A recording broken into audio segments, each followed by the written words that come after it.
In the early morning hours of October 15, 1976, a house on Ocean Parkway sat in silence. It was a simple two-story home in Massapequa, Long Island. The lights were off. The street was calm. Inside, Carlo Gambino lay in his bed.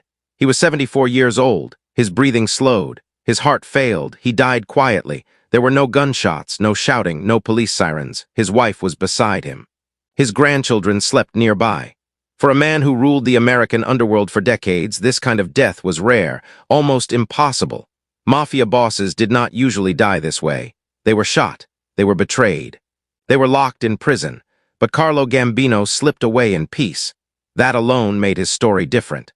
For nearly 20 years, Carlo Gambino controlled the largest crime family in the United States.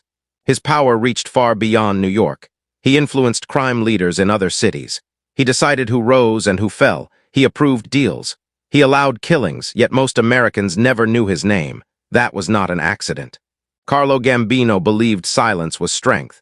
He avoided attention. He never chased fame. He did not dress like a king. He looked like a thin old man. He wore plain suits.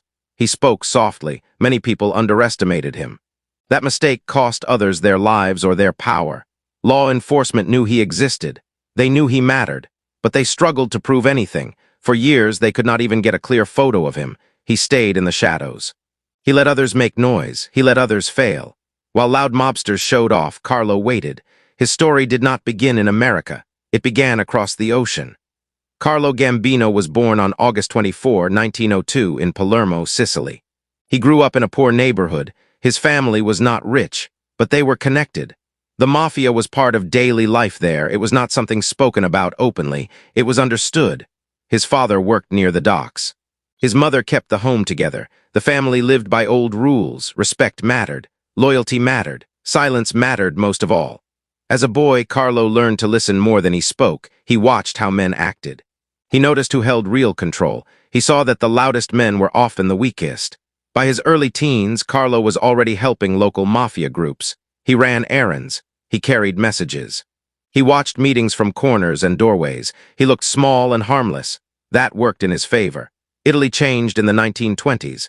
Benito Mussolini came to power. His government declared war on the Mafia. Arrests increased. Torture followed. Many Mafia families fled. They knew staying meant death or prison. Carlo's family made a decision. America was the future. In December of 1921, at just 19 years old, Carlo boarded a ship. He had no documents, no money, no legal way in.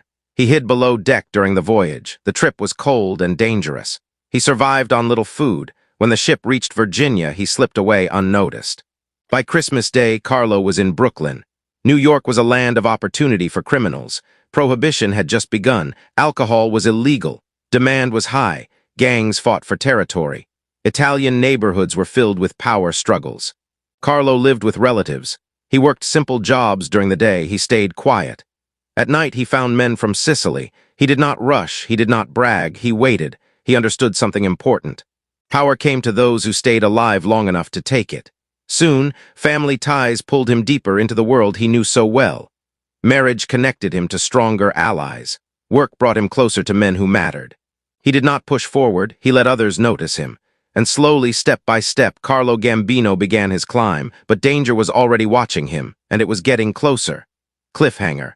As Carlo settled into Brooklyn life, powerful men began to notice his silence, and one of them would change his future forever. Carlo Gambino understood family better than most men.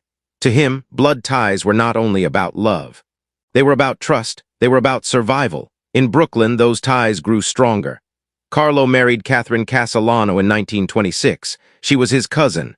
In Sicily, such marriages were common. They kept loyalty inside the family. They created alliances that could not be broken easily. Catherine came from a connected household. Her brother, Paul Castellano, would one day become powerful too. At the time, they were young. They lived modestly. They raised children. Carlo was a husband and a father before he was anything else. He took that role seriously. He kept his home calm. He kept his work separate. By the early 1930s, Carlo had officially joined the Mafia. He became a made man. This was not done lightly. It required trust. It required proof of loyalty. Carlo had shown both. Prohibition was in full swing. Alcohol was the biggest business in America. Carlo worked in bootlegging. He helped move liquor through the ports. He learned the waterfront. He learned unions. He learned how money really moved. Other men spent their earnings fast. They bought cars. They bought suits. They wanted to be seen. Carlo saved his money. He bought property. He invested quietly. He thought long-term. He believed patience was power. His boss at the time was Vincent Mangano. Mangano controlled the Brooklyn docks. He ruled through fear and force. Carlo watched carefully. He learned what worked. He also learned what failed. In 1937, Carlo made his only major mistake. He was arrested for tax-related crimes tied to an illegal still.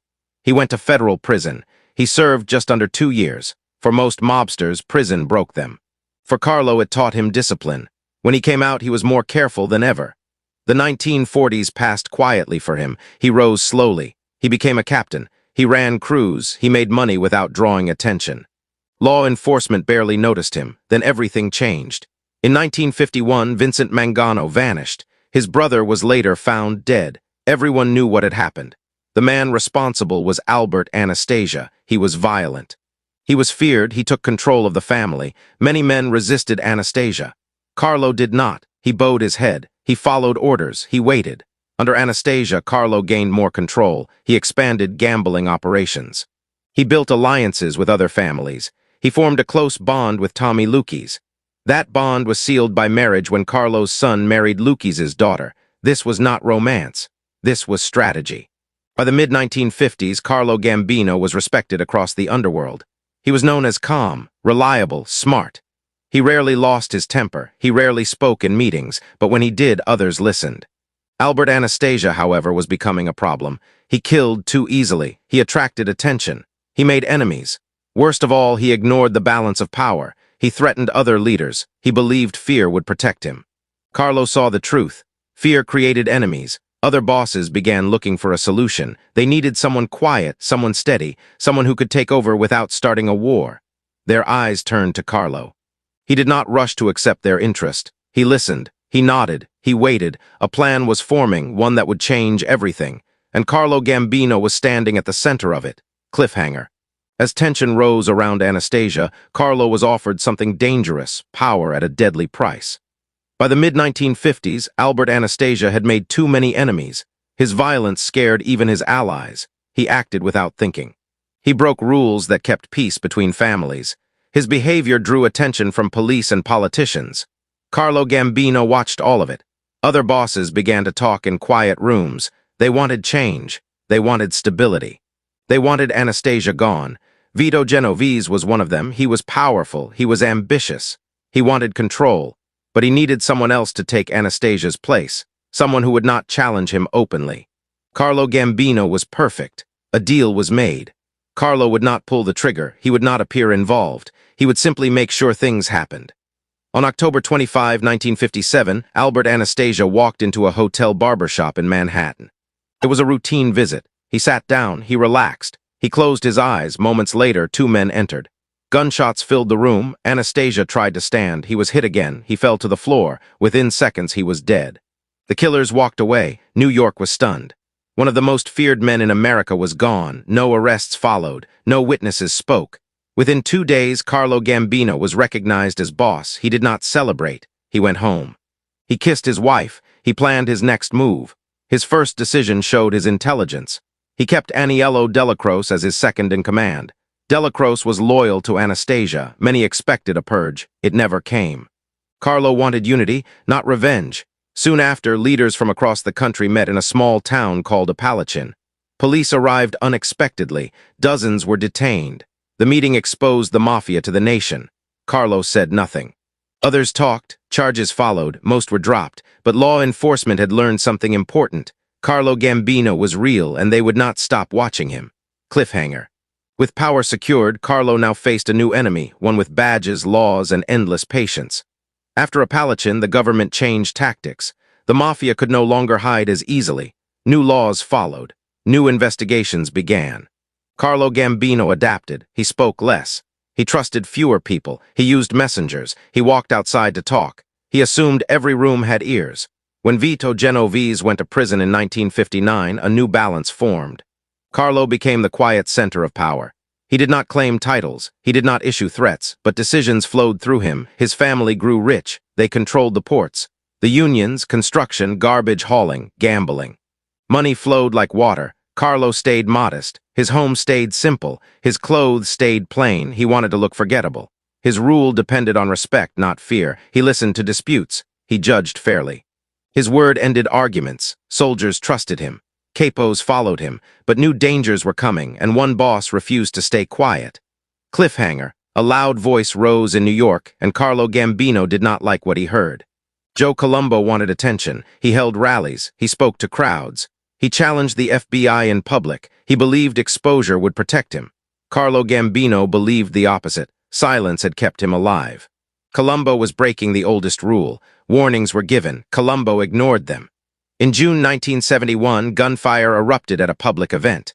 Colombo fell. He lived, but his mind was gone. The streets whispered. No proof appeared.